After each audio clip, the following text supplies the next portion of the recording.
Beleza? Já está gravando. Tá contigo, Thiago.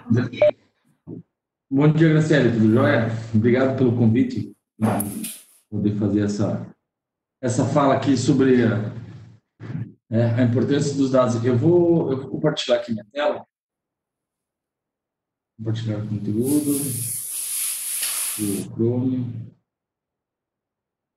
Pronto, deve estar compartilhado aí com vocês. Sim, já estamos vendo.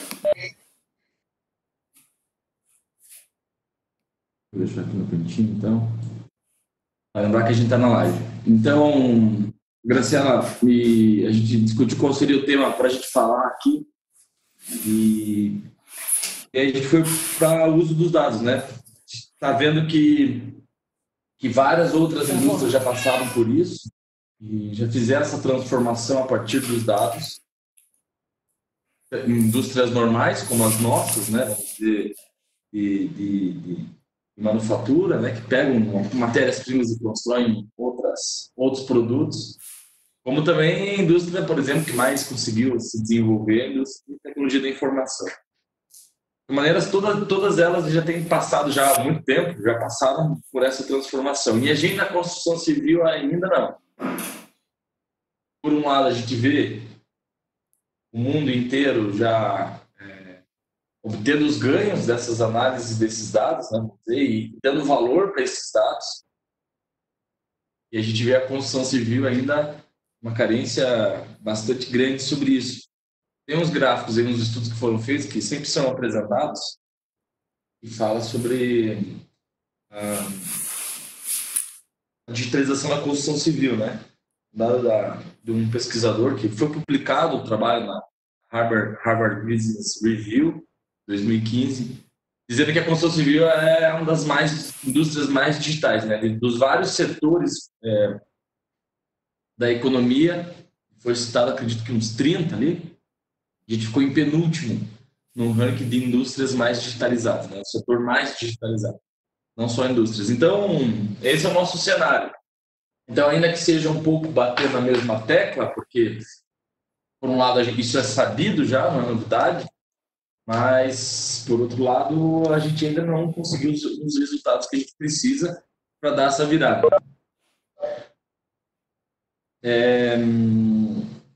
Bom, então, o que eu vou tentar trazer é só como que a gente pode colocar isso, né? Como a gente pode, de fato, fazer a transformação, quais são os impedimentos disso, de maneira geral. Então,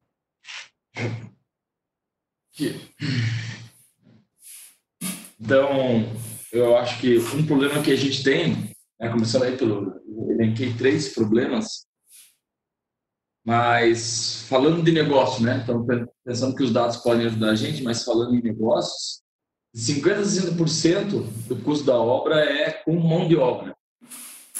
E o que acontece basicamente com a mão de obra, né? A gente só consegue controlar se foi feito ou não foi feito e alguma coisa de qualidade quando tem um erro evidente, né? A sistemática para controle de qualidade, ela ainda também não é algo que é feita sistemático, ainda que já tem bastante app, bastante gente que já está usando, já faz a gestão em cima disso e consegue tirar os primeiros dados, sim, em cima dessas fichas de verificação, que seria esse passo, né? Essa inteligência, esse uso dos dados. Isso acontece.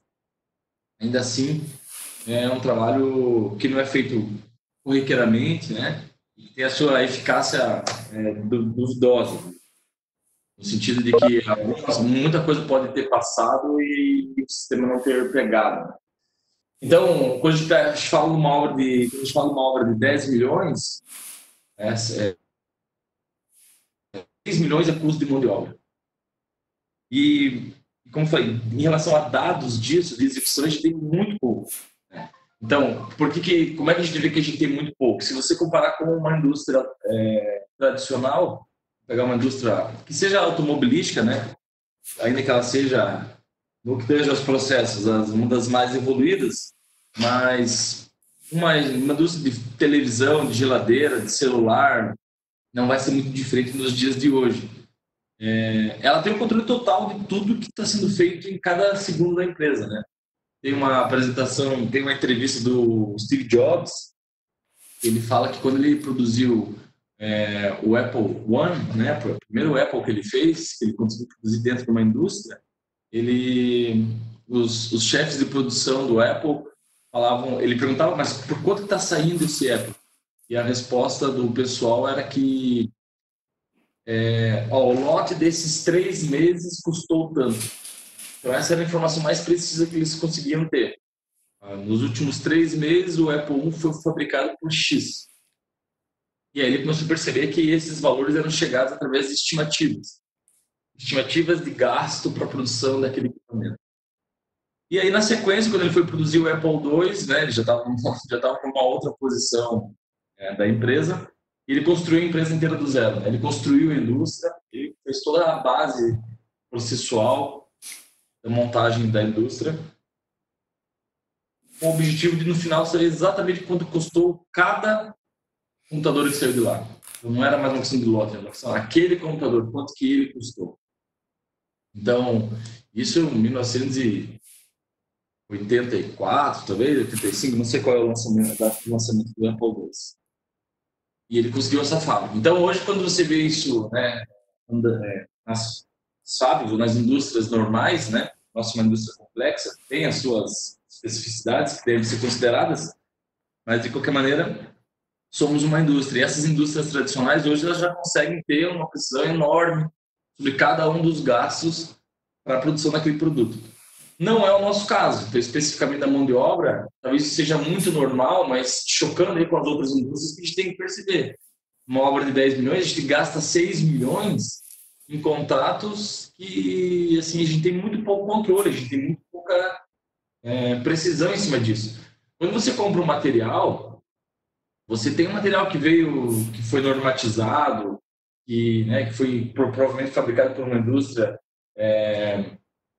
um certificado de qualidade, por exemplo, né? Tubulação elétrica, esquadria, cerâmica, louça, pintura, tinta, né? Próprio cimento, etc. São materiais que saem de um controle de qualidade. Então, 40% você gasta bem. Você sabe o que está comprando, sabe o que está gastando. 60% mais da metade a gente não sabe.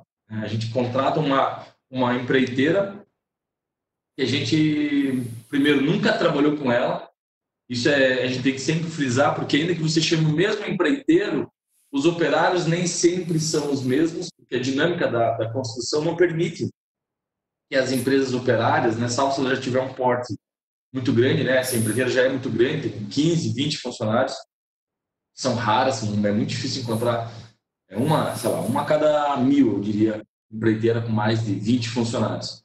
E então essas pessoas vão entrando e vão saindo, os operários vão entrando e vão saindo das empreiteiras. Então, ainda que você contrate o mesmo empreiteiro, as equipes que estão operando são diferentes. Então, de certa forma, você faz um contrato de mão de obra esperando que ela performe de tal forma, né? Mas você não sabe se ela vai performar desse jeito ou não, né? Sempre é uma obra nova, né? Isso joga a gente nessa indústria complexa, né? A gente fala. Então, a gente sempre faz com mão de obra diferente. Mesmo que eu faça o mesmo prédio dali, em paralelo, ainda estou usando mão de obra diferente. Muito diferente de um carro que, numa série ali, num mês, passa, não faço ideia, mas 300 carros são feitos por mês na fábrica, todos pelos mesmos funcionários. Ou, basicamente, os mesmos funcionários. No nosso, a gente não tem. Então, a gente não espera qual é a qualidade. E essas novas pessoas que estão entrando, que vão executar de fato a minha cerâmica, elas têm qualidade para acertar aquela cerâmica dentro de norma, dentro do padrão da empresa, etc. Então, a oportunidade, um problema que eu vejo, né, é que a gente toma decisões, a gente fecha contratos muito grandes, mais da metade do custo da obra, né, 50%, 60% é o caso do Minha Casa Minha Vida, né? Quanto maior o padrão, essa diferença vai ficando 50% ou 40% de mão de obra, né? Gasto com algo que você simplesmente não tem noção. Você faz a contratação de uma empresa por 200 mil, por 300 mil, uma empreiteira, né? Faz um contrato lá de 1 milhão com essa empreiteira, está indo 1 milhão do custo da obra para essa empreiteira, Agora, quanto que essa empresa de fato está performando, quanto que ela está gastando? Se deu 1 milhão para ele, está gastando quanto? 700, 800, 900, 1 milhão e 100? Não é raro ver hoje na indústria contratos em que você sabe, né, você conversa com o construtor e diz: estou contratando essa empreiteira sabendo que ela vai quebrar, sabendo que ela não consegue executar por esse serviço, estou contratando assim. Então, esmaga, né? Enfim. Ao passo que num ambiente em que você tem dados de produto, se tivesse dados desses contratos, ainda que partisse de contratos que são mal geridos, mas ainda assim, se você estivesse coletando os dados desses contratos mal geridos, você pelo menos teria condições de, nas próximas contratações, trazer alguma informação a mais para evitar pelo menos os piores dos problemas, o que mais aconteceu, etc. O que não acontece. Então, a gente comete os mesmos erros sempre à medida que os contratos avançam. O que a gente mais faz é um contrato, talvez enrijece o contrato com a empreiteira, a gente como construtora, enrijece mais ainda o contrato. Por exemplo, tem construtora que vai pagar a retenção de 10% do valor do contrato, dali 2 anos, 2 anos depois da entrega de serviço. É um absurdo. 10% do cara certamente é o lucro dele, né? Não, nesses 10% não está previsto todos os custos, esses ele teve que pagar, imposto também, e fica o lucro do cara para dali 10 meses. Então, o jeito que a gente, como construtor, de maneira geral, consegue controlar isso é apertando, realmente assumindo o controle do contrato, de forma a não deixar nenhum espaço para o outro lado do contrato. Enfim, então isso sim é resultado, é um problema grave que a gente pode resolver com análise de dados, por exemplo. E a gente está falando de 60% do custo da obra, 60% do custo da obra. Tá? Não tem construtora hoje em Curitiba, posso assegurar, que saiba de um prédio dela quantos homem-hora foi gasto para fazer cada uma das partes. Não digo de todas as partes, digo talvez 1, 2 serviços, salvo em algum caso de experimentação, que alguma construtora talvez, espero que tenha feito, de alguma coisa pelo menos, mas de forma sistemática, né, como coleta de dados para usar no próprio sistema, no próprio processo de planejamento e controle, não tem. Então você não sabe quantas pessoas foram gastas para fazer a cerâmica daquele pavimento. Tem noção daquilo, né? Você pode dar um chute, mas aquele pavimento aqui você não sabe. Aí a outra reflexão aí com relação ao problema, né? Qual é o maior volume de dados em uma obra hoje? Quando a gente fala em dados é complexo, né? Dados é algo, se a gente for pegar conceitualmente ou trabalhar teoricamente, a gente vai fundo, né, no que são dados, né? Qualquer imagem, qualquer som, qualquer coisa é dados. Mas não é isso que eu quero colocar aqui. Eu vou colocar aqueles dados simples, aquela nossa percepção simples sobre dados. Qual o maior volume que a gente tem hoje? Você pega toda uma obra, né, e tentar verificar isso. Você vai achar 2 documentos. Você vai achar 2 documentos importantes que são grandes. Primeiro, vamos pensar na lista padrão de obra de 10 milhões. Aí. Você vai ter o orçamento, que é um arquivo aí com umas 2.000 linhas, um orçamento de 10 milhões. Claro, depende de muita coisa, mas vamos mudar um valor aqui. E um cronograma de obras que também pode ter aí umas 5.000 linhas, talvez. Seja um pouco maior, por ser um pouco mais quebrado, repetitivo, etc. Enfim, não sei. Mas não vai chegar em 50.000 linhas. Então, a gente está falando em 2 documentos. Então, claro que os projetos também são dados, né? Desenhados ali em CAD, né, em sua maioria, a gente trabalha no CAD, e eu vou falar um pouquinho ali para frente. Tá? Mas, então, numa visão, entendimento simples de dados, se você for colocar isso numa tabela Excel, você tem o cronograma, 5.000 linhas, e você tem uma tabela, um orçamento de 2.000 linhas. Inclusive, ambos documentos que você tem muita dificuldade na precisão dos dados. No orçamento, você tem muita dificuldade em levantar esses quantitativos, né? O BIM tem resolvido isso. É o primeiro problema que o BIM resolve e fácil, que é a questão dos quantitativos, sobretudo do grosso, ali, do que é possível modelar. Mas, de maneira geral, quando a gente não tem BIM ainda, ou nos primeiros passos do BIM, você ainda tem dificuldades em confiar naqueles quantitativos. Então, ainda assim, é um documento incerto. Os preços também, tanto de mão de obra quanto de material, visto as variações que podem acontecer nesses preços. Mas tudo bem. Você tem esse documento com alguma precisão. E o cronograma também, né? E muitas vezes o cronograma ainda é feito por estagiário, né? Ainda é feito por alguém que solicitou uma visão Gantt para ele poder olhar, entender o que ele tem para fazer. Né? Errando ali na análise, em fazer o planejamento propriamente dito. Tá? Conseguir ter na cabeça ali tudo que, onde que aperta, onde que avança, qual foi desenhar uma estratégia, né? Para vamos apertar a alvenaria para poder dar mais tempo lá para frente para qualquer problema que a obra tenha, por exemplo, né? Esse é um tipo de estratégia que você consegue embutir, né? Ou desenhar quando você está fazendo o planejamento. E o resultado desse planejamento é o Gantt. Então, o Gantt não é o planejamento, o Gantt é o resultado, é o documento, né? É esse arquivo aí de 5.000 linhas. Então, né, se só pegar o Gantt e olhar aqui, você não necessariamente vai entender o porquê que aqueles prazos estão assim, quem você está favorecendo, onde está o maior risco. Mas voltando, quero dizer que também é um documento frágil. Então, ambos os documentos são poucos, são frágeis, né? Só para a gente comparar essas 2.000 e 5.000 linhas, que é minúsculo, um empreendimento de 10 milhões, se a gente fizer os modelos BIM e a gente extrair os quantitativos desses modelos BIM, né? Tirar aí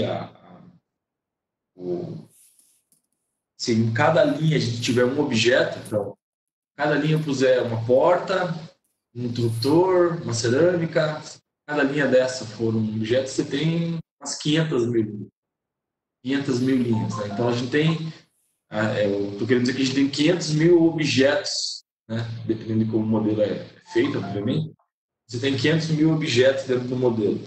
Então, aí você está trabalhando com um volume de dados que já não vai trabalhar no Excel, por exemplo. Né? Não tem como você trabalhar 500 mil dados no Excel. Mas isso é um volume de dados que dá para trabalhar, não 2.000 linhas. Então, a gente está partindo, as coisas estão puxando a gente. Ou melhor, o BIM está sendo socado na gente da função e é disso que a gente vai falar para frente. Então, hoje não tem nada de dados, né? A gente não tem absolutamente nada. Os dois maiores documentos que são incertos chegam em 5% do volume de dados que um modelo Excel, um modelo BIM pode ter. A partir do momento que você começa a fazer alterações desse modelo, né, você começa a ter 500 mil dados, depois mais 500 mil, depois mais 500 mil, mais 500 mil. Cada nova versão do modelo são novos 500 mil, né, dados. Então, você pode comparar um com o outro, enfim, pode trazer dados de outra obra, então, de outros 500 mil dados que de uma outra obra anterior você pode trazer e chocar alguns dos dados. Então, esse é um volume de 3 milhões, 4 milhões, 10 milhões, e isso que a gente vai chegar, né? A gente querendo ou não. E, bom, isso aqui já falei um pouco, né? Controle de qualidade e produtividade baixa. A gente tem muito poucos dados. Eu separei aqui uma pesquisa que a gente fez só para ilustrar. O professor Ricardo está aqui ainda, não sei se está aqui ainda, mas agora já consigo ver ali. Mas agora eu vi que eu tenho que compartilhar conteúdo. Deixa eu mostrar um outro.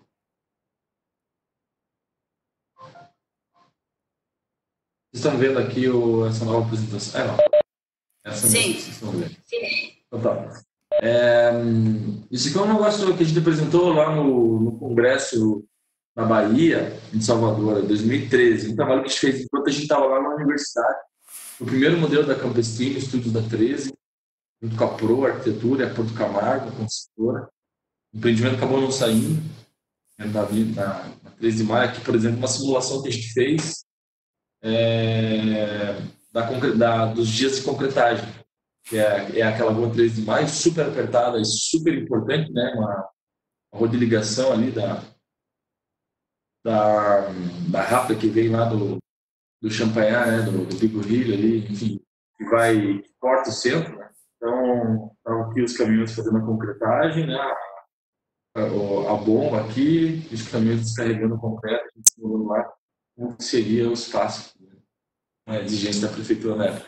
Mas, enfim, o que O que a gente testou foi nesse empreendimento 2010 que a gente fez, bastante gente já viu isso aí. Queria mostrar aqui só alguns dados que a gente conseguiu para a reportagem que a gente fez. Até hoje tem esse computador aqui. Enfim, algumas gestões de dados que a gente fez naquela época. E como a gente conseguiu os resultados. Vou mostrar rápido aqui, só para ilustrar como a gente consegue ter alguns dados, tá? Os dados que a gente normalmente não tem. Então, aqui são as semanas da obra, né? A obra foi avançando, são 5, 6, 7, 8, 9, 10. E aqui os PPCs, né? Os índices de quantos porcentagem de tarefas a gente realizou em relação às que a gente tinha prevista. Então, por exemplo, na semana 17, aqui, a gente realizou 47% das atividades em obra. Na semana 18, a gente conseguiu realizar 93% delas. E aí, também vale a gente ver que como é uma construção civil, né? Essa aqui era uma obra que a gente planejava do jeito certinho, né? Usando a teoria mais pura possível, né? Implantando mesmo na obra, assim. A gente conseguiu que todo mundo obedecesse a teoria, a gente conseguiu fazer um trabalho muito, muito preciso. Então, ainda fazendo um super planejamento, que tinha semanas que a gente conseguia realizar só metade das atividades, 37, 37, 5. Então, olha que maravilha esses dados, né? Dá para tirar vários aprendizados deles aqui, tá? Eu vou abrir esse espaço porque a gente está falando de dados, de qualquer maneira. Então, mesmo não tendo um planejamento super preciso, tático, estratégico, operacional, um controle operacional muito grande, vou mostrar esses dados desse controle operacional aqui, né? Quer dizer, quando o serviço estava sendo executado, o que a gente coletava de dados, vou mostrar para vocês. Agora, mesmo assim, olha como a gente tem semanas que a gente não produz nada, 0%, 44%. Nessas semanas a gente não conseguiu entregar nenhuma atividade prevista. E não são atividades que são previstas lá no início da obra, que a gente já monta aquele grande gigantesco e aí... Não. A gente definia essas atividades na sexta-feira anterior, da semana anterior. Quer dizer, sexta-feira eu estava decidindo o que eu ia fazer na semana seguinte e ainda assim eu conseguia acertar 0%. Pegar 0%. Então, isso aqui é a nossa indústria, né? Pessoas diferentes, chuva, que atrapalha o nosso trabalho. Agora, então, pensa numa obra que não tem esse planejamento, né? Pensa numa obra que não faz esse controle de índices, ou que nem chegue nesses índices aqui, que é super simples do PPC, né? Dividir o número de tarefas realizadas pelo número total de tarefas. Mas que você pelo menos tenha um controle de quais são as tarefas que estão acontecendo na semana, né? Um básico ali do porquê que elas não estão sendo executadas. São dados que a gente tem aqui. Quer dizer, os dados são muito piores. Então, mundialmente, né, esse índice PPC ele diz que a gente tem que conseguir, que a gente realiza, se a gente conseguir realizar 70% das nossas tarefas, 70% das nossas tarefas na semana, a gente é uma empresa que tem um bom planejamento. Então, a nossa meta nem é na construção civil chegar em 100%, conseguir realizar todas as entregas. Sim, realizar só 70%. Ou melhor, se a gente conseguir atingir 70%, a gente já tem que ficar satisfeito. Essa é a visão. Então, uma lição que a gente tira desses dados aqui, né? Eu mais do que ninguém, né? Eu, professor Ricardo, só realizou essa experiência de volta, né? É básico, mas para a gente foi novidade à época. É que nem pensar que um cronograma grande funciona. Essa aqui é a prova viva do porquê que um cronograma grande não funciona, né? Porque, veja, a cada semana a gente atrasa 47, a gente atrasa metade das atividades. Como é que eu não vou ficar atualizando esse Gantt a todo momento? Claro que eu vou atualizar o Gantt a todo momento. E eu consigo realizar muito poucas tarefas. Isso aqui é verdade. Então, é uma verdade que eu tiro desses dados, né? A gente tem... E aí, na construção, a gente não tem essa visão de conseguir analisar esse tipo de coisa, né? Para mim é verdade, porque, afinal, fui eu que levantei esses dados, né? Marlon Garrido, que depois fez uma dissertação em cima disso, todo o nosso time ali, né? Por orientação do professor Ricardo Mendes Júnior, está aí no nosso grupo, que é o sistema, enfim. E eu acredito nisso, porque fui eu que fiz, né? Pena que os outros que não fizeram não conseguem acreditar, né? Isso aqui é uma obra bem planejada, gente. Essa porcaria aqui é uma obra bem planejada, né? a gente, como engenheiro normal, a gente imagina que a gente está sempre no 100%. Toda semana a gente consegue realizar. É uma visão absolutamente errada. Bom, aqui outros dados que a gente coletou. Ó, aqui eu já estava tendo os dados de produtividade das equipes em cada um dos blocos, né, na alvenaria estrutural. Então, ó, eu consegui de dados. Ó, no pavimento térreo do bloco 1, a gente gastou 0,41 hora, mas foi previsto. Né? E foi realizado 0,3, 048, 044, 0,23. Então, a gente chegou numa precisão razoável aqui até, em quantidade de homem hora que trabalhava. Veja esses dados aqui, ó, diários de obra. Então, aqui também na alvenaria estrutural, tá? Então, no dia 2 Opa, começou aqui, ó, dia 28 de agosto, chegou o pedrisco. Equipe da Tecnolages que faz a laje lá, né? Chegou. Equipe da hidráulica chegou. Ó, e os dias vão andando. Cimento chegou, 90 sacos. Bloqueiros e serventes parados esperando café. 30, aconteceu. Aí, uma hora e 20 depois, bloqueios voltaram à sua atividade. Equipe elétrica chegou, hidráulica chegou, guindaste. O que aconteceu no dia? Ó, reunião, pessoal da obra aqui. Ó. Leonel, nosso mestre, ó, pegou o projeto do Bloco 3, pranchas. Então, quem coletava, o Everton, que era que coletava os dados também, aqui apareceu uma fotinha atrás de comigo, ele coletava esses dados. O cara era preciso, né, nessa experiência. Então, aqui, ó, eu tenho tudo que aconteceu de diário de obras e todo o desenvolvimento do serviço. Isso aqui é dado, ó, manipuladora trincou a calçada no lado no xerifado. Então, isso aqui sim são dados que a gente pode usar depois, né? Seja numa próxima obra, seja no término da semana, entender por que aquela atividade não foi entregue, simplesmente, né? Aqui, por quê? Porque a equipe ficou parada, porque os bloqueios estão parados, os serventes estão parados de volta, enfim. Aqui é outro dado que a gente conseguiu. Aqui os dados de diário de obra, né? É outro pavimento, o segundo pavimento. Então, todos os dados que eu tenho de diários de obra, dessa obra aqui, né, de alvenaria estrutural, segundo pavimento, todos 3 e 4, tá? O que aconteceu? O Antônio está pedindo escantilhão, a sócia era a construtora, que era a gerenciadora. Entregue 30 escantilhão para o bloco 3, então, aqui, ó, o escantilhão veio sem os pés para a fixação. Quer dizer, o serviço começou dia 15. Dia 18, a gente ainda não... A gente tinha chegado escantilhão sem pé na obra, ainda. Olha a foto. Tá? Bloqueiros foram embora do bloco 3 porque não pode erguer outras fiadas. 1h40 da tarde, que eles foram embora. Funcionários estão fazendo xixi no chão do bloco 4. Isso aqui é a construção civil. Obra está sem. Sim? Alguém está? Internet voltou a funcionar. Cara, olha que do dia 15 ao dia 19, basicamente a obra nem aconteceu nada aqui ainda. Ainda a coisa nem começou a andar. O Leonel liberou os seus funcionários para vir para casa, também uma em 11. Aqui as construtoras. Foram entregues os pés do escantilhão no dia 23 de julho, né? A gente tinha percebido que estava sem os pés no dia 18. 5 dias depois foram entregues os pés do escantilhão. Aqui estava nevando, né? Aqui não tem mais. Alguém está com o áudio ligado aí, ó, ele está digitando o teclado, dá para a gente escutar. Só para, se puder colocar no offline aí.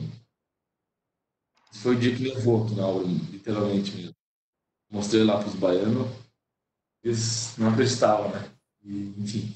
Então, veja, e aí continuou. Aí sim, ó, começou aqui, depois que chegou, ó, começaram a segunda fiada, ó, estruturado do bloco 3 e 4 parado, do bloco 3 na segunda fiada. Quer dizer, começou dia 15. Dia 15 as equipes já estavam. Dia 24, 9 dias depois que os caras começaram a segunda fiada do bloco. Isso não era o primeiro pavimento, isso já era o segundo pavimento. Já era para a galera estar... O motorista manipuladora chegou atrasado. Chuva, parou chuva. Vamos ver mais aqui. Grau, terceira fiada, aí quinta fiada, faltou bloqueio, faltou os bloqueiros. Mecânico, manipulador estragou aqui, ó. Manipulador estragou de volta aqui, ó. mesmo dia 3, e aqui tinha estragado dia 30. Porra, né, eu tenho dado certinho para cobrar o cara da manipuladora. Ó, tua máquina estragou dia 30, 1h25, tua máquina estragou de volta no dia 3 às 10h23. Aqui a foto da equipe parada aqui. Isso tudo pode comprometer a produtividade, né, da equipe, né? O motorista manipulador ainda não chegou no dia seguinte, o cara chegava atrasado. 2 bloqueios trabalhando sem régua.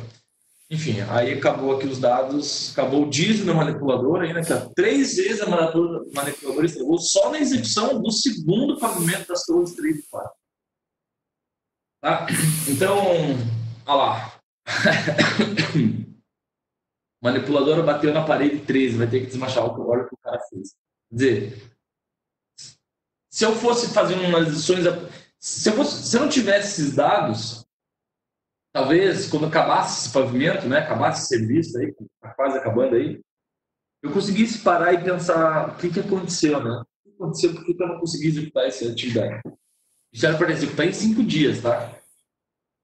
Terminou mesmo dia 6/8, quer dizer, demorou um mês para fazer. Então, é disso que a gente está falando. Era para ser feito em 5 dias. Tá? E os problemas, porque se no final da semana eu conseguisse fazer um brainstorming com a equipe para saber o que aconteceu nessa alvenaria, sendo que junto com esse serviço estavam acontecendo vários outros serviços na obra. Então, é uma atividade complexa de se fazer, mas ainda que se fizesse, a gente conseguiria ter uma visão geral do que aconteceu. Mas, né, e daí quando terminasse o terceiro pavimento, também fizesse o brainstorming, né, quando terminasse a alvenaria do quarto pavimento, e assim fizesse para todos os serviços, eu ainda teria um pouco de dados para poder escrever. Mas a gente sabe que isso na prática é impossível fazer todos os serviços, todos os pavimentos, né, todas as entregas. Ao passo que os dados não, né? Então hoje aqui, 7 anos depois, eu consigo saber exatamente quais foram os problemas que eu tive com a execução do segundo pavimento das coisas 3 e 4. Exatamente quais foram os problemas, né? A ponto de eu poder planejar minha próxima obra, ou aí, que eu acho que é aquela melhoria contínua que a gente já conhece, ou para usar na própria obra, né? Eu tenho material aqui mais do que suficiente para poder chamar a equipe, a dona da manipuladora, e explicar que não tem condições de eles continuarem na obra, né? Foram 4 problemas que os caras tiveram em questão de 15 dias aqui, na mesma execução do serviço. Então, isso aqui é dia a dia das obras? Não, nem perto. Dia de obras a gente faz no papel, batendo na técnica que tem que ser no papel. Quer dizer, nunca ninguém vai ler no futuro isso aí, né? Daí o cara tem que saber quais problemas que houveram na alvenaria estrutural dele, ele tem que pegar, ele tem que conseguir executar em 7 dias, ele tem que pegar 7 diários de obra, todos aqui, ler todos eles e ver o que se trata da alvenaria estrutural. Enfim, não existe isso hoje, a gente não se faz. Dá para fazer? Dá, a gente fez aqui, era o cara, é óbvio, nós mesmos fizemos. Eu gastei um estagiário para levantar tudo isso. R$800 por mês, eu gasto, né? 500, sei lá, não a gente pagava. É ridículo, né? Aqui na mesma obra, né? Do segundo pavimento também, ó. A produtividade. Dia 15 tinha 5 pedreiros, 2 serventes, no bloco 4. Depois, no dia 16, 4 e 3, aqui, ó. Tudo número de pessoas. Ó. E o que eles estavam fazendo? A marcação da primeira fiada, quarta fiada. Depois, lá no dia 17, tinha 4 pedreiros e 1 servente marcando a primeira fiada, quinta fiada, 12ª. O número de pessoas por dia. Então, aí sim... Aí com foto ainda, lembra que estava rodando. 4,6, 4,6, 4,6 e tal.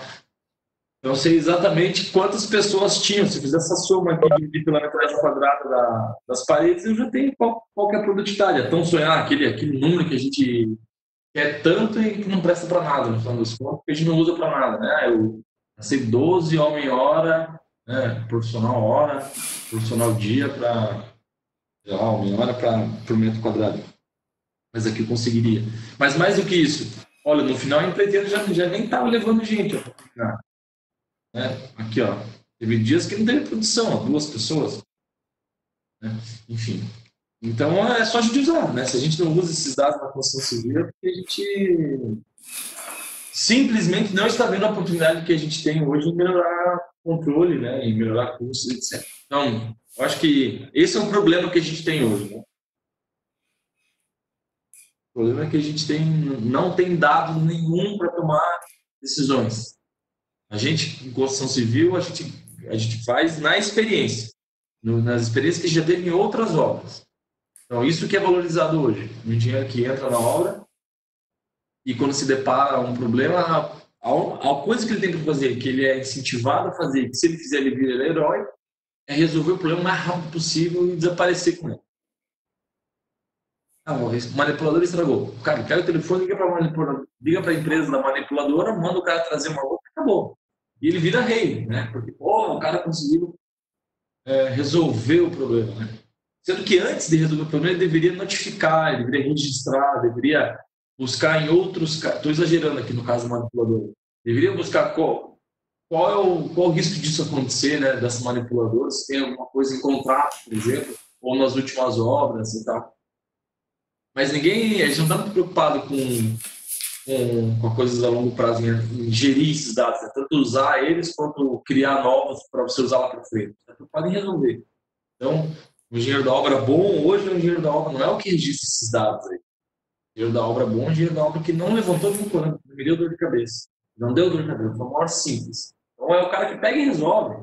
Foda-se, resolve mais para frente, depois lá, né? Próxima obra.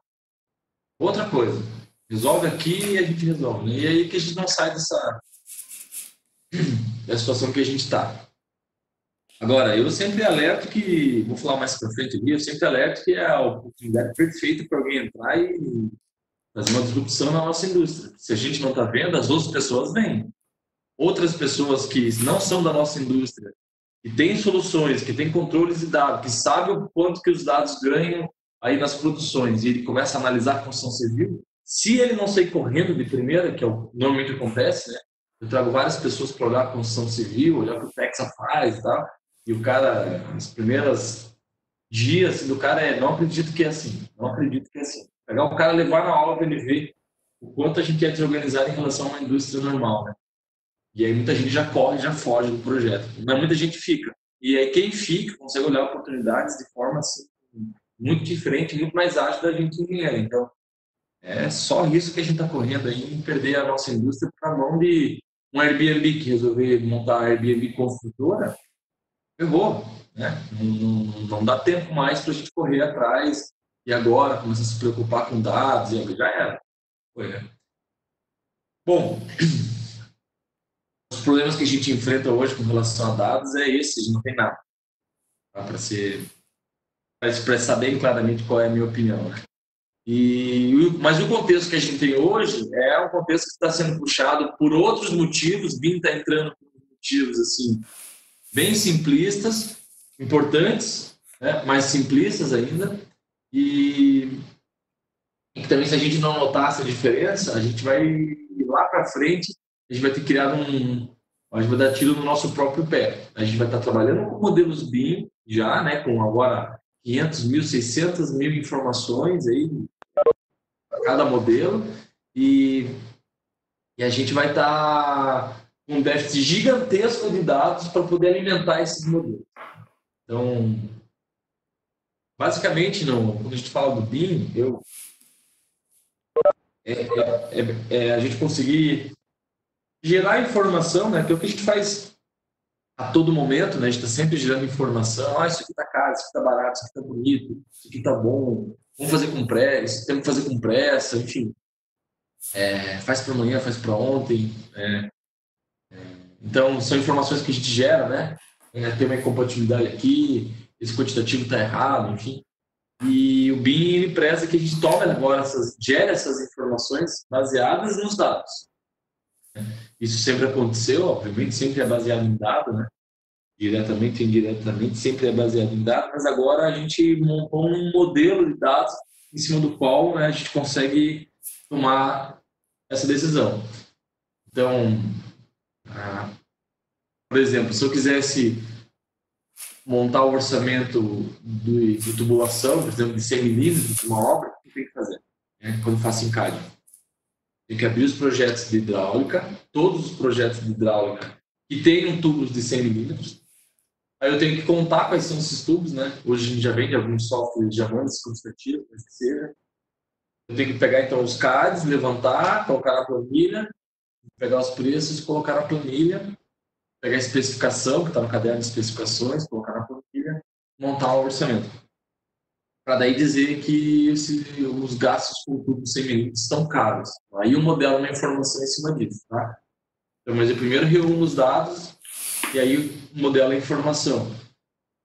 Isso a gente faz todo dia, todo momento. Quando eu tenho o modelo BIM, já tenho todas essas informações no mesmo lugar. Não preciso abrir CAD, daí abrir o caderno de especificação, daí abrir a planilha Excel, aí não preciso mais. Eu posso olhar simplesmente ali, já está numa tabelinha pronta ali.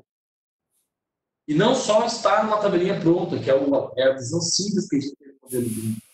Está ali tudo pronto, bem mais fácil. Essa visão simplista do negócio, que é o que o olho consegue perceber. Mas a gente tem que perceber que eu tenho um modelo ali.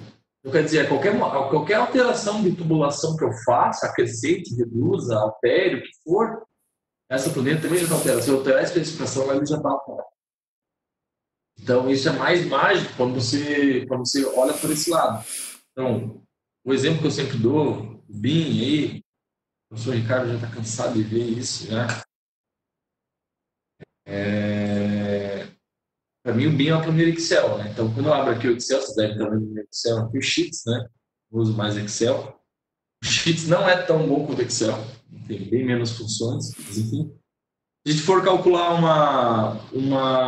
a hipotenusa aí de um triângulo, né? Então, o lado A tem 10, lado B tem 8, lado C, vamos dizer que essa aqui é a hipotenusa, não é essa aqui, é a hipotenusa, né? Temos essa aqui, a hipotenusa.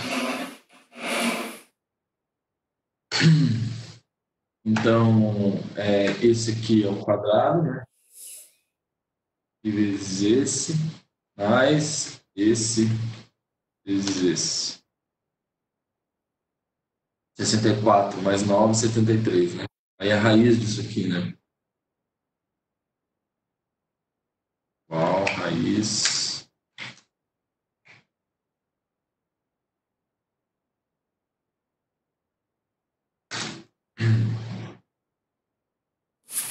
Aí o tamanho, esse aqui então, o que eu acabei de criar aqui, o que é isso aqui?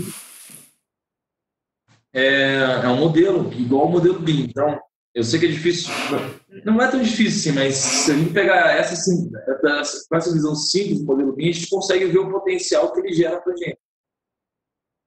Então, eu criei um modelo aqui, tá? Estou usando quais objetos? Objeto raiz. Estou usando um objeto chamado multiplicação e soma. Usando esse objeto. Ele não me deixa usar assim. Estou usando esse objeto, que é a multiplicação. Enfim. Então, uma vez que eu criei esse modelo aqui, ó, usando esses objetos ali, mas se eu criei esse modelo, eu posso fazer qualquer alteração. Então, uma coisa é você fazer análise simples. Eu construí um modelo e eu consigo tirar automaticamente que é 8,5. Isso que foi calculado automático, né? Que o tamanho da minha hipotenusa é 8,5. Então, é esse tipo de análise que a gente consegue fazer quando a gente extrai quantitativo, a gente vê compatibilização. Eu construí um modelo, ele me mostrou os resultados, e em cima desses resultados eu consegui fazer minhas análises. É assim que a gente faz compatibilização, por exemplo. Agora, o mais divertido do modelo, em cima do qual, o motivo pelo qual ele é construído mesmo, é que você pode ficar simulando nele. Então, você constrói esse modelo simplesmente para que você possa depois vir aqui botar 4 e chegar em 8,9. Botar 5 e chegar em 9,4. Chegar em 6 e chegar em 10. Então, esse que é o divertido. Tá? A ponto de eu poder fazer uma sequência de dados. Então. Se eu usar 2... Se eu usar 2... Tenho isso aqui. Se eu usar 3... Tenho isso aqui. Se eu usar 4... Tem mais 2 aqui. Se eu usar 5... Eu inseri novos dados no meu modelo o modelo me gerou automaticamente um novo resultado, nesse caso aqui, o outro resultado diferente é esse aqui. E eu posso fazer uma análise aqui, por exemplo, de qual que tem o menor perímetro, por exemplo. Essa é a minha ideia. Opa, esse aqui. Nas várias simulações que eu fiz, aqui tem esse cor tá ruim. O menor perímetro que eu tenho é com 5. Eu poderia fazer isso em relação a, enfim, outros critérios, não só o perímetro, mas a área também, né? Tem a maior área. Então, é só adicionar nesse modelo aqui a área, né? A área do triângulo. Chegar no valor aqui, eu conseguia maior, no objetivo, por exemplo, eu queria chegar no maior perímetro com a menor área possível. Que é uma coisa que acontece com a gente quando a gente faz o nosso...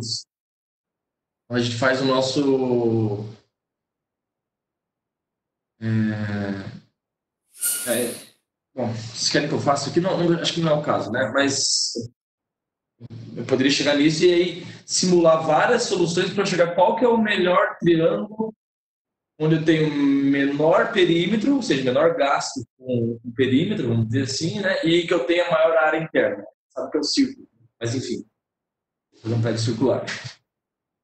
Mas esse é um dado que eu tirei e eu cheguei à conclusão que esse aqui é o meu melhor modelo porque eu simulei várias vezes no mesmo modelo. Então, eu quero dizer que, enquanto a gente olhar BIM só como construir o modelo, tá pronto, aí eu olho, vejo os problemas e saio correndo para o abraço, é muito pouco.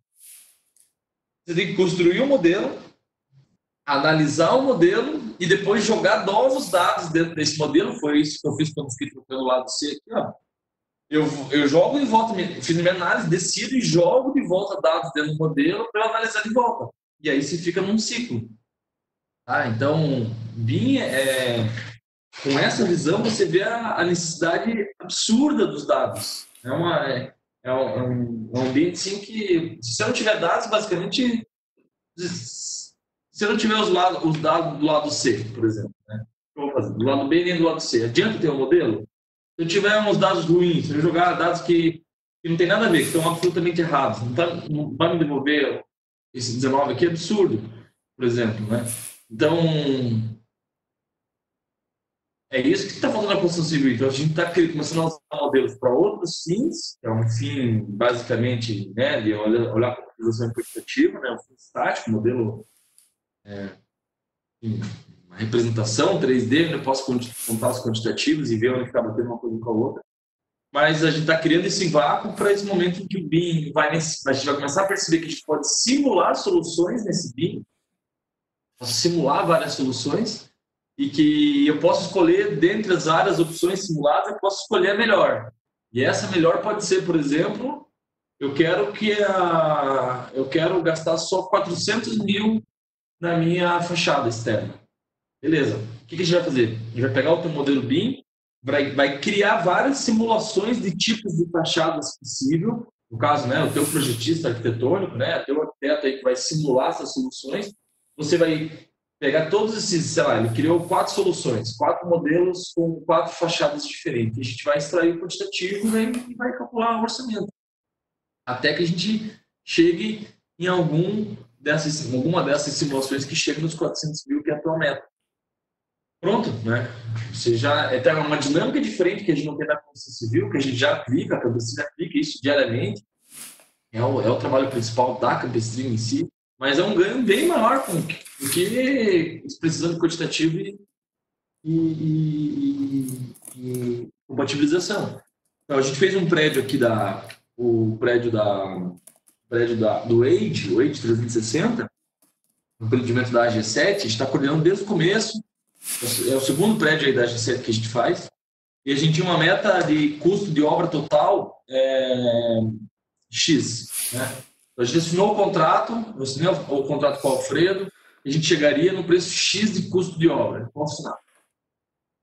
E aí, logo que a gente começou o projeto, já faz mais de um ano, a gente chegou a um preço assim, que não estava 2x, mas estava 1,5 estava 50% acima do valor que a gente tinha como meta. Bom, usando o BIM, o conceito de BIM, o que a gente fez? Pegou uma outra ferramenta, um outro método que é Design Sprint, que é, o que a gente fez? Trouxe todos os projetistas desse empreendimento para passar uma semana num lugar fechado. A gente alugou um lugar lá mais tranquilo, assim, embaixo da mata, assim, bem legal, assim, uma churrasqueira, e equipamos e tal. Também trouxemos mais uns 10, eu acho, mais uns 10 empreiteiros, especialistas de fora, projetistas também de São Paulo, de Florianópolis, de Joinville. Trouxe gente assim, bem importante para complementar o time. A gente passou uma semana e simulando soluções do modelo, a gente estava lá, inteira de BIM, simulando. Conseguiu reduzir 7 milhões no valor do empreendimento. A gente conseguiu reduzir 4 milhões e a gente aumentou em 3 milhões o VGV. E a gente gastou uns 200 mil para fazer esse experimento. Trazer todo mundo, pagar as diárias.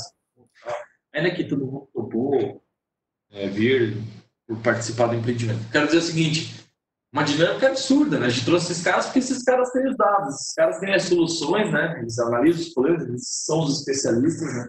E eles conseguem colocar esses dados para a gente dentro do modelo. Faz uma simulação disso, atira isso, faz isso, faz isso. Com esses dados que eles colocavam no modelo, a gente calculava, né? A gente colocava no modelo, operava o modelo, vamos dizer, não uma coisa tão simples quanto o Excel, aqui, né? Fazer essa coisa rápida que eu fiz. E a gente conseguiu achar soluções suficientes para reduzir em 4 milhões e aumentar em 3 milhões de VGV. E a gente gastou 200 mil. Então, sucesso total. Assim, os valores são bizarros quando você consegue usar BIM. De jeito geral. Se você usa BIM para compatibilização e orçamentação, ainda você tem um ganho no primeiro empreendimento, no segundo, no terceiro, cara, isso aqui já... Só se a tua obra fosse muito ruim antes mesmo, a tua levantamento quantitativo fosse muito ruim, a tua compatibilização fosse muito ruim, para que de fato você tenha um ganho de 5% no teu empreendimento com compatibilização quantitativa. Não é porque você era muito ruim antes, você tem muito ganho com BIM nesses dois pontos. E aí, BIM, se você olhando só por esse ponto de vista, BIM não tem revolução nenhuma. Pô, agora eu compatibilizo melhor e agora eu faço o levantamento protegido melhor. Coisas que eu já fazia que agora eu faço melhor. Então, está bem longe dessa visão ser algo que diga BIM, disruptivo. Pelo contrário, né? Estou usando uma máquina caríssima, ferramentas caras, o Revit é caro, uma estrutura cara, um conceito super desenvolvido para usar uma coisa simples, né? Ter a Ferrari para comprar pão. Tem um modelo BIM computacional, desenhando só em cima de objetos, super complexo de fazer os objetos, de manter a qualidade dos dados internos. Perfeito, para eu simplesmente tirar a computabilização e quantitativa. É absolutamente muito pouco. E é isso que 99% do mercado faz. Quando a gente olha sobre o ponto de vista de dados, em que eu tenho um modelo computacional, então isso aqui, de volta, você me lembrando, isso aqui é o meu modelo. Isso aqui é um modelo, só que não é do... O Revit conseguiu deixar esse modelo mais bonitinho, com uma interface melhor, afinal, é construção civil, tá? Vamos representar os objetos não aqui raiz, né? Igual janela. Não, vamos desenhar a janela, fica ali 3D, você consegue encaixar. Isso é importante na construção civil, né? Na hora de projetar, blá, blá, blá. Eles fizeram um Revit bonitinho, mas o Revit é exatamente esse Excel, permite você criar esse tipo de modelo. Quando a gente olha que a gente consegue criar modelos e que ele está tudo programadinho, que eu só preciso trocar uma variável para limitar a outra, um resultado final, aí você vê que você tem uma ferramenta, um modelo BIM como uma ferramenta absurda para você desenvolver. Então, finalizando essa parte, só quando eu digo que a gente vê aqueles prédios lá de 30 dias, são executados em 30 dias, né? Aquilo agora já ficou antigo, né? O que é moderno agora é o hospital executado em 10 dias. Aquele da China teve uma repercussão enorme. Enfim, não sei se esse 10 da China, mas provavelmente sim, mas busquei informação e não achei. São empreendimentos em que são todos trabalhados em BIM, que a gente tem metas bem claras. Então, nossa meta, nosso empreendimento é executar ele em 30 dias. Então, com essa meta bem clara, aí você consegue desenvolver esses modelos, aqui, uma planilha Excel, né, um modelo BIM, um modelo Revit, e ir simulando soluções até que você chegue numa solução que consiga executar o prédio em 30 dias. E aí, quando você olha de longe, você fala, cara, o cara usou BIM para reduzir o tempo de obra de 11 meses para um mês. Esse é o ganho que ele teve com o BIM? Esse é o ganho possível com o BIM. Ele usou o BIM para reduzir de 50 milhões, ele quis fazer a obra ele conseguiu fazer em 40 milhões aquele prédio, no mesmo nível de qualidade, no mesmo padrão, maravilhoso, com 10 milhões a menos, para isso que ele contratou o BIM. Isso é o ganho do BIM, 10 milhões. E aí BIM passa a ser revolucionário. Enquanto não tiver essa visão, ele vai continuar sendo algo que está sendo obrigado. Imagina que agora é o governo que está puxando a iniciativa privada em colocar BIM, né? Quer dizer, a gente fala tão mal do governo, no fim a gente não faz o trabalho, o governo está exigindo da gente agora fazer o que está exigido, né? Não nos privados ainda, mas isso vai tomar mais ou menos o PQPH. Enfim, então, BIM como um ambiente para a gente simular esses dados. Então, a partir do momento que a gente tiver muitos dados, né, dados de produção, dados de custo, dados de custo de mão de obra, produtividade, dados de clima, tudo que a gente conseguir pegar todos esses dados e jogar dentro de modelos, um modelo 5D, por exemplo, que receba custo, que receba prazo, que receba especificação, né, escopo, qualidade, vamos dizer, né, escopo, que é o que está definido dentro do modelo 3D, no Revit, né? Geometria, especificação. Aí você tem grandes ganhos. Aí são simulações que vão te levar a soluções bem além daquelas que a gente está conseguindo ver hoje, ou soluções específicas para você. Então, esse é o contexto do BIM. Tá?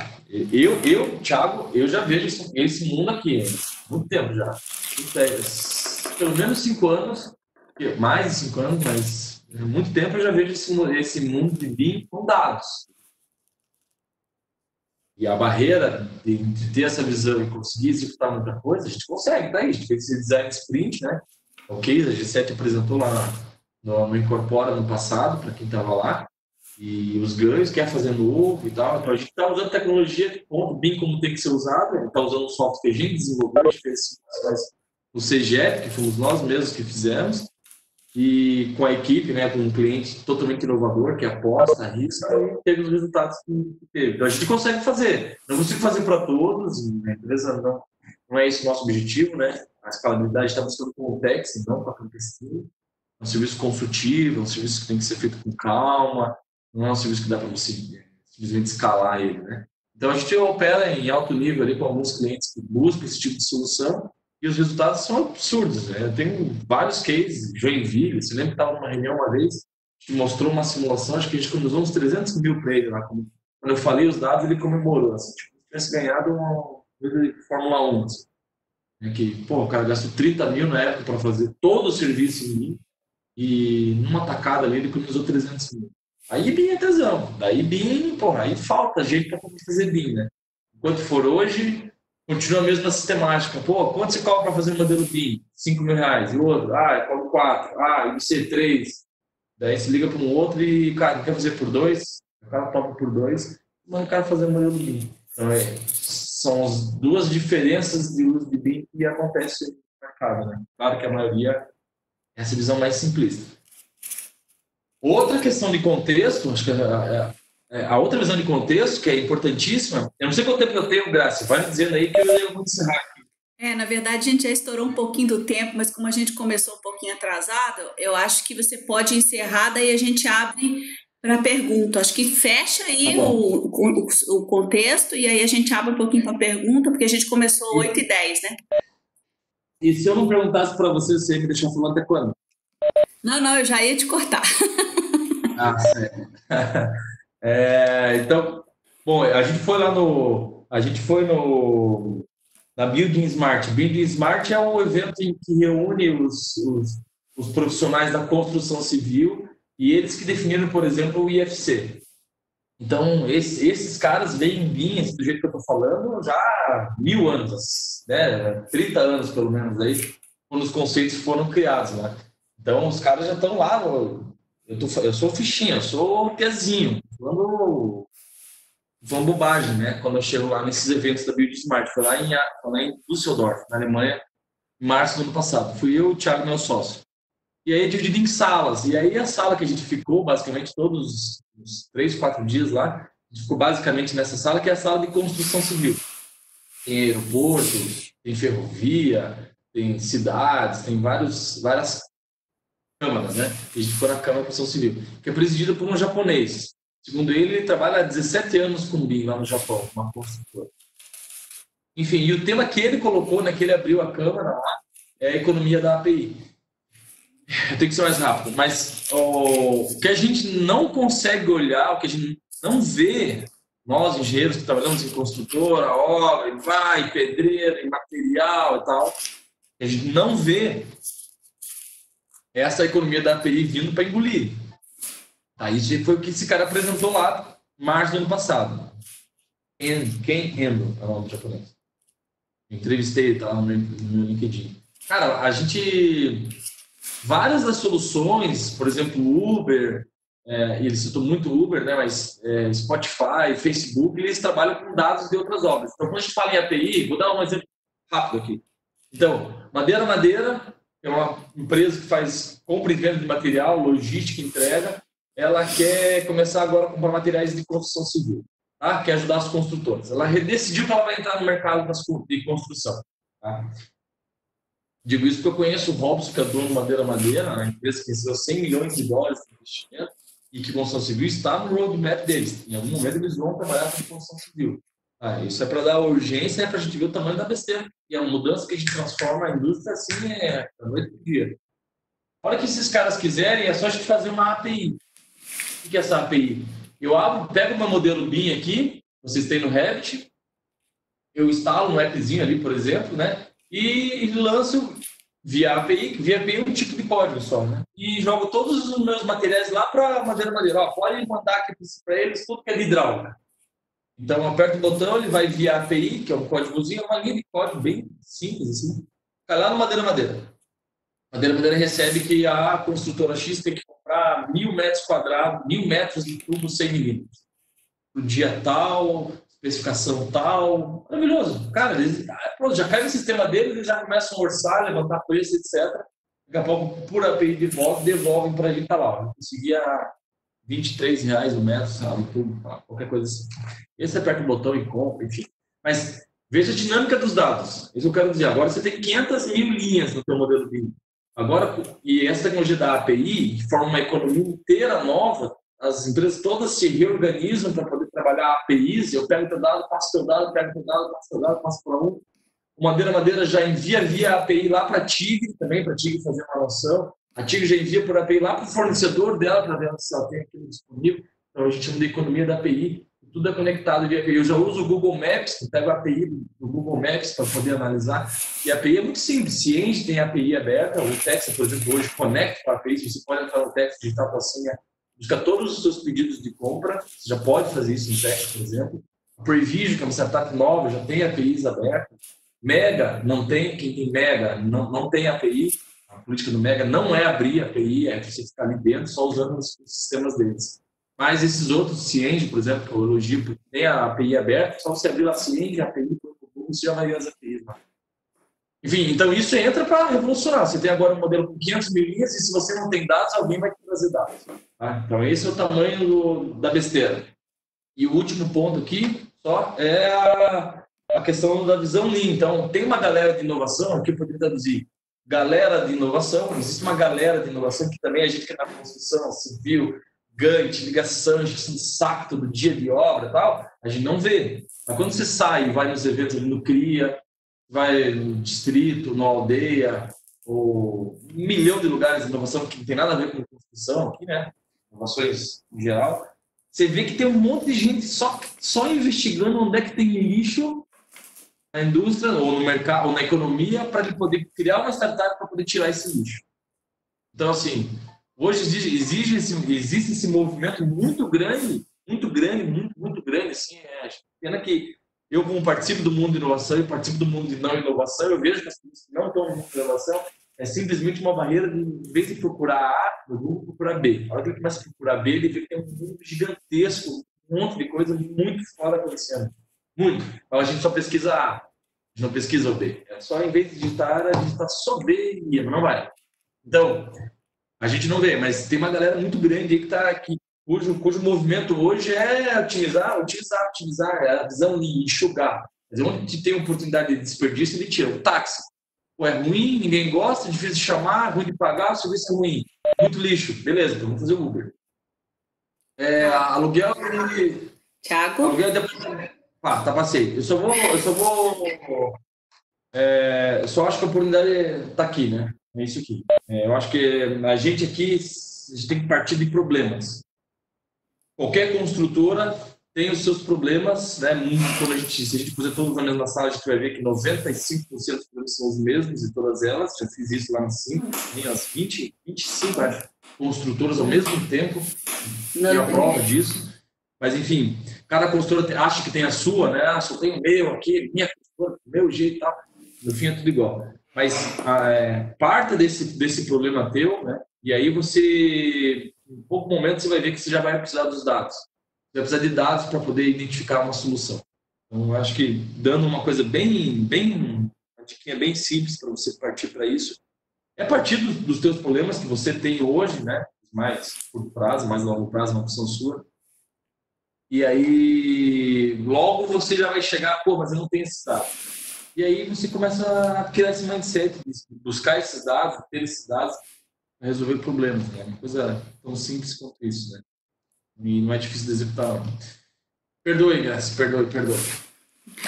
Não tem problema. Primeiro é que, assim, obrigado por compartilhar. Eu acho que eu já fiquei coçando aqui, porque eu já vi umas 6 oportunidades, né? Em cima de problemas, tem grandes oportunidades. E eu tenho estudado muito essa parte de dados, porque a gente que é de tecnologia está sempre olhando ferramentas. Então, por exemplo, a parte de machine learning é fantástico para ajudar nessa extração, inclusive de relatório burro, né? A gente fala de relatório de PDF, você consegue extrair dados.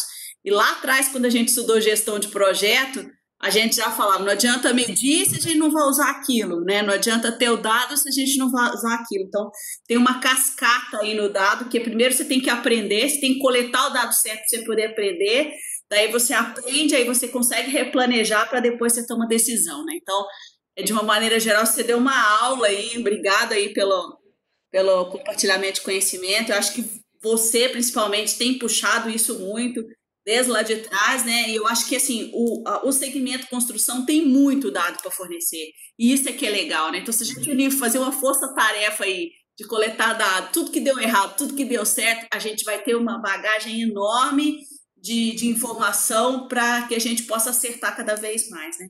Eu vou abrir aqui para pergunta, se alguém tiver alguma pergunta, alguma dúvida, perguntar. Nós temos mais 5 minutinhos aí, eu deixei estourar um pouquinho, que a gente começou mais tarde, então eu tenho mais uns minutinhos aí. Quem quiser perguntar, interagir com o Thiago aí, está aberto a perguntas.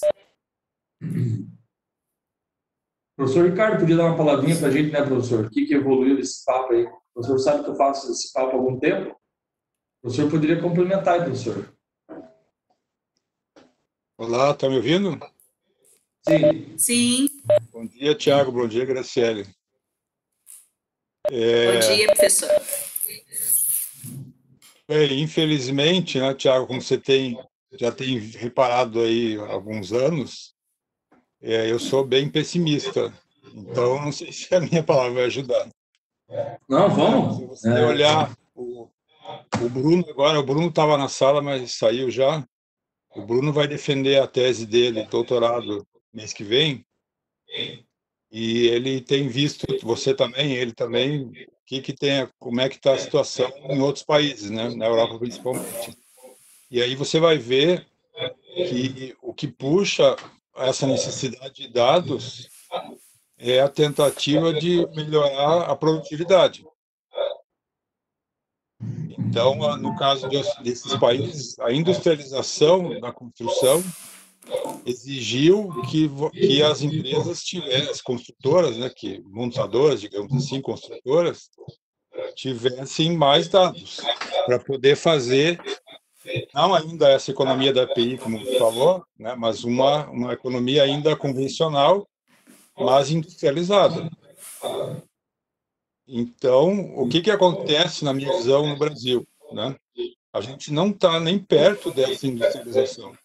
Então, a gente não tem a necessidade, a demanda pelos dados. Por isso que a gente não vai atrás deles. O famoso água não bateu na bunda. Não, exatamente. E isso aí, a gente está fechando um ciclo agora, dentro do meu ciclo de vida, a cada 7 anos. Se mostrou um slide de 2013, estamos fechando um ciclo. E o próximo ciclo que a gente já deveria estar trabalhando é justamente a tecnologia da informação, essa economia da API. E a gente não faz nem com as lojas de materiais de construção. Tá? A gente está começando a fazer com a indústria, né, algumas empresas que usam o BIM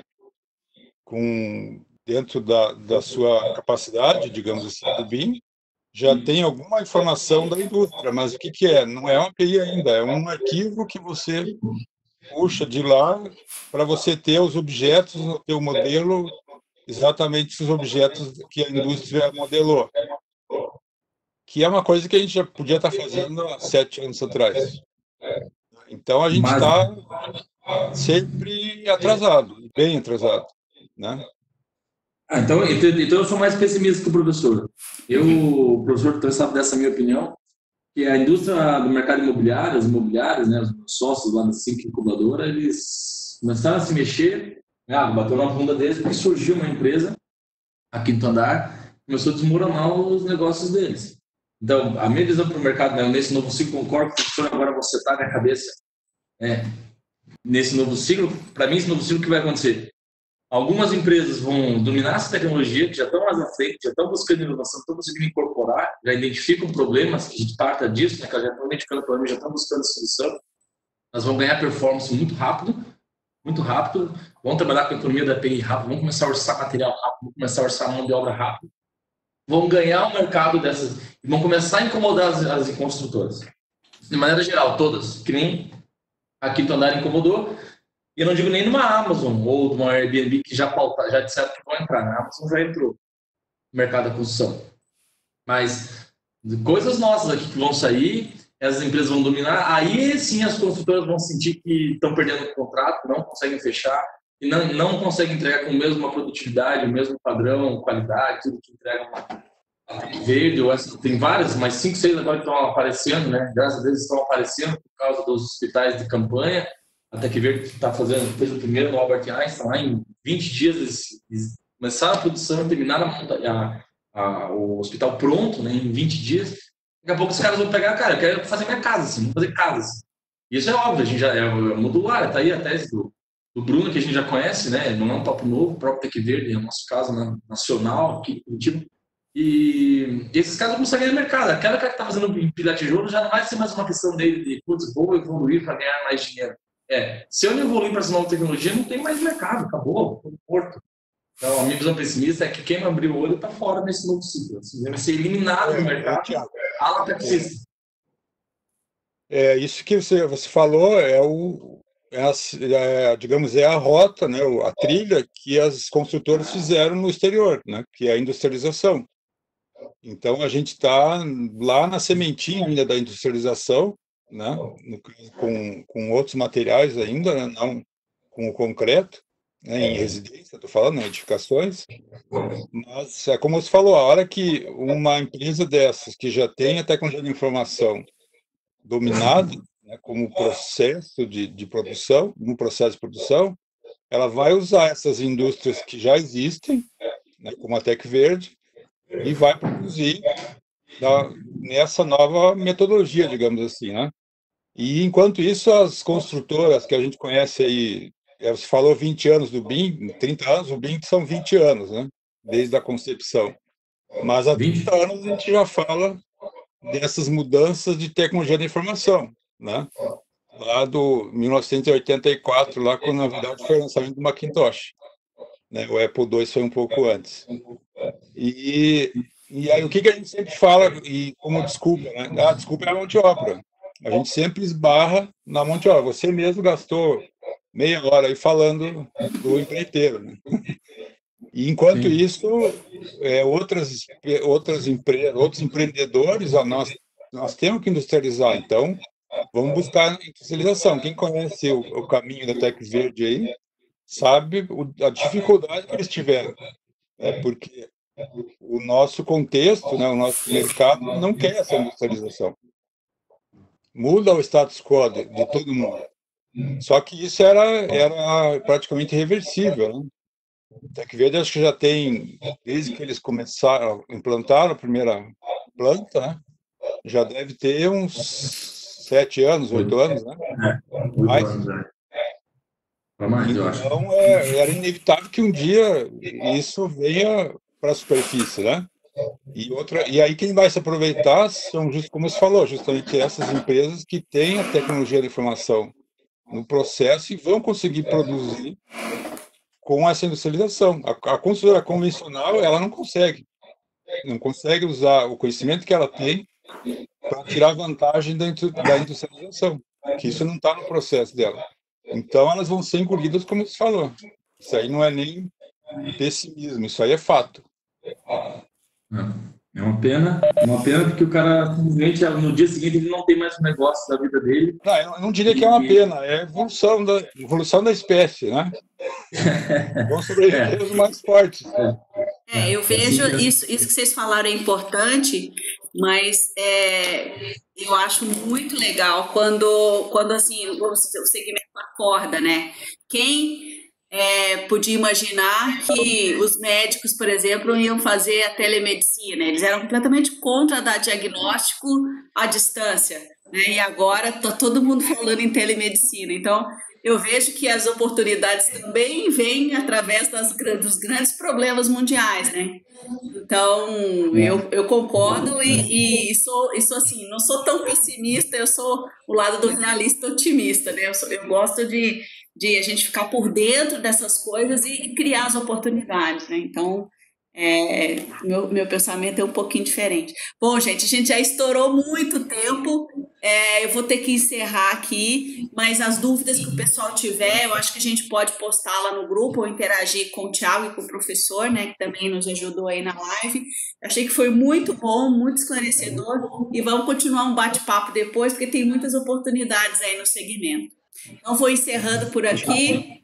Obrigada, pessoal. Semana que vem temos mais. Até mais. Tchau, tchau. Tchau.